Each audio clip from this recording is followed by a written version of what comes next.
This is Tim from YourSixTech. Today in this video I'm going to show you how to view your current wallet balance on your PlayStation 5 to see if you have any kind of money on your account or not, anything like that. Also change some of the settings associated with it. So just on home screen here, let's go on over to the PlayStation Store. Go on down with the D-pad and then go to the right after going up and go to the three little dots and go to more. Then under your name you can see your current wallet balance. Mine says 0.00, so I have no money in my account right now.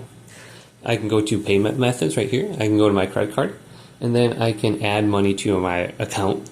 I can redeem a gift card right here for like maybe 20 bucks or something like that.